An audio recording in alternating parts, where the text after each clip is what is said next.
আমরা মৌলানা ভাসানীর ঐতিহাসিক লং মার্চের 50 বছর পূর্তি পালন করছি এবং একই সময়ে আপনারা জানেন যে বাংলাদেশে যে ফারাক্কা চুক্তি হয়েছিল সেই চুক্তিও শেষের দিকে যাচ্ছে। এরকম একটা পরিস্থিতিতে আমরা দাঁড়িয়ে আছি। ফলে এই সময়ে আমাদের পানির ন্যায্য অধিকারের প্রশ্ন, এই ভারতের যে পানি আগ্রাসন তার প্রশ্ন বুঝে নেওয়া জরুরি। বাংলাদেশ এই দেশটার জন্ম হয়েছে, এই দেশের জন্ম হয়েছে নদীর পলি পড়ে পড়ে।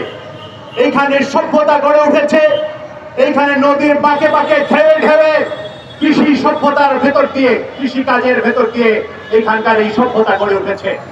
ফলে ফলে আমাদের এখানকার কৃষি এখান যখন হয়েছিল থেকে ভারত এই বাঁধ নির্মাণ শুরু করে, 70 সালে তারা বাঁধ নির্মাণ শেষ করে, কিন্তু তারা বাঁধ চালু করতে পারে নাই। 75 সালে তারা প্রতারণামূলক ভাবে 10 দিনের পরীক্ষামূলক ছাড়ের কথা বলে এই ছাড় তারা চালিয়ে যায়। 76 সালে যখন এর প্রভাব দেখা দেয়, তখন মৌলানা ভাসানী সারা দেশের জনগণকে ডাক দেন ফারাক্কা অভিমুখে লং মার্চের জন্য। আপনারা দেখবেন যে মৌলানা ভাসানীর ফারাক্কা লং মার্চের পরেই 1977 সালে জাতিসংঘে বিষয়টাকে নিয়ে যাওয়া হয়। প্রেসিডেন্ট জিয়াউর রহমান এটাকে নিয়ে যান জাতিসংঘে এবং জাতিসংঘে নিয়ে যাওয়ার পরে বাংলাদেশে প্রথমবারের মতো একটা গ্যারান্টি ক্লজ যুক্ত চুক্তি হয়, যদিও সেটার সময়সীমা ছিল খুবই কম। এরপরে আমরা দেখেছি 83 সালে চুক্তি হয়েছে, 96 সালে চুক্তি হয়েছে, শেখ হাসিনা সর্বশেষ চুক্তি করেছেন, কিন্তু সেগুলোর কোনোটাতেই কোনো গ্যারান্টি ক্লজ ছিল না। এবং গ্যারান্টি ক্লজ ছাড়া আসলে কি হয় সেটা পদ্মা পাড়ের মানুষ হিসেবে আমি খুব ভালো মতোই জানি। বলা হয় এত 35,000 কিউসেক পানি আসবে, এত পানি আসবে, অত পানি আসবে, কিন্তু আসল ঘটনাটা কি? যে পদ্মার ভেতর দিয়ে যেখানে ওই মাপার কথা 35,000 কিউসেক হার্ডিঞ্জ ব্রিজের নিচে, সেখানে হেঁটে পার হওয়া যায়। সেখানে এখন ধুধু বালুচর, মানুষ ওইখানে ফসল ফলাচ্ছে। অর্থাৎ আজকে নদী আর নদী নাই, এইরকম একটা পরিস্থিতির ভেতরে আজকে আমাদেরকে ঠেলে দেওয়া হয়েছে। ফলে আমরা সুস্পষ্টভাবে বলতে চাই, বাংলাদেশে নতুন করে যে চুক্তি হবে সেই চুক্তিতে গ্যারান্টি ক্লজ থাকতে হবে। আপনারা যদি পানি না দেন, তাহলে পানি না দিলে সেটার সালিশি ব্যবস্থা থাকতে হবে এবং জাতিসংঘকে সাথে নিয়ে আন্তর্জাতিক নদীর যে চুক্তি আছে সেই চুক্তি অনুসারে সালিশি হবে। আন্তর্জাতিক নদীর চুক্তি অনুযায়ী সালিশি এবং এই গ্যারান্টি ক্লজ ছাড়া যে কোনো চুক্তি হচ্ছে বাংলাদেশের জনগণের সাথে প্রতারণা। আজকে আপনারা দেখবেন যে বাংলাদেশে দিনের পর দিন বাংলাদেশের তিস্তার চুক্তি আটকে রাখা হয়েছে। বাংলাদেশে ফেনী নদী থেকে পানি তুলে নেওয়া যাওয়া হয়, বাংলাদেশে অন্যান্য সমস্ত নদীতে বাঁধ দিয়ে নদীগুলোকে শুকিয়ে মারা হচ্ছে।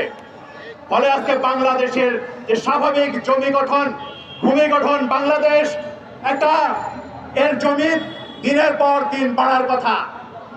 বাংলাদেশ এইরকম একটা দেশ যে নদীতে গিয়ে পলি পড়বে সাগরে, সাগরে নতুন ভূমি জন্ম হবে, বাংলাদেশের আয়তন বাড়বে।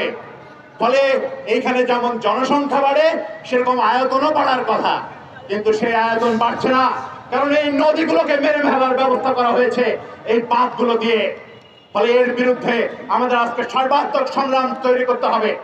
বন্ধুগণ, ভারতে আপনারা জানেন ভারতে নানান ভাবে এটার পক্ষে যুক্তি উৎপাদন করা হয়। তার ভেতরে একটা যুক্তি হচ্ছে যে এই পদ্মা আসলে গঙ্গার মূল প্রবাহ না, মূল প্রবাহ হচ্ছে ভাগীরথী। এইটা বলে তারা এখানে সমস্ত ধরনের কথাবার্তা চালু করে, ফলে এইখানে পদ্মা থেকে পানি সরিয়ে নেওয়া কোনো অপরাধ নয় হিসাবে তারা দেখাতে চায়। আমাদের সুস্পষ্টভাবে বলতে হবে যে ভাগীরথী আসলে কখনোই গঙ্গার মূল প্রবাহ নয়, গঙ্গার মূল প্রবাহ হচ্ছে পদ্মা। ঐতিহাসিকভাবে সমস্ত ধরনের বৈজ্ঞানিক তথ্য অনুসারে সেটা প্রমাণিত। ফলে এই পদ্মাকে পাশ কাটিয়ে গঙ্গাকে নিয়ে যাওয়ার যে পরিকল্পনা, এই পরিকল্পনা আমরা সফল হতে দেব না এবং পদ্মাকে আমাদের বাঁচাতে হবে। কারণ পদ্মার মতোই বাংলাদেশের মানুষ এবং বাংলাদেশের মানুষের যে সভ্যতা, এই সভ্যতাকে আমরা বাঁচাতে চাই। পদ্মাকে তারা বলে যে পদ্মা আর গঙ্গার পার্থক্য হচ্ছে পদ্মা প্রমত্তা, অস্থির, পদ্মা হচ্ছে সবকিছু ভেঙে চুরে নিয়ে যায়। আমরা বলছি এটা বাংলাদেশের মানুষকে চেনার জন্য গুরুত্বপূর্ণ।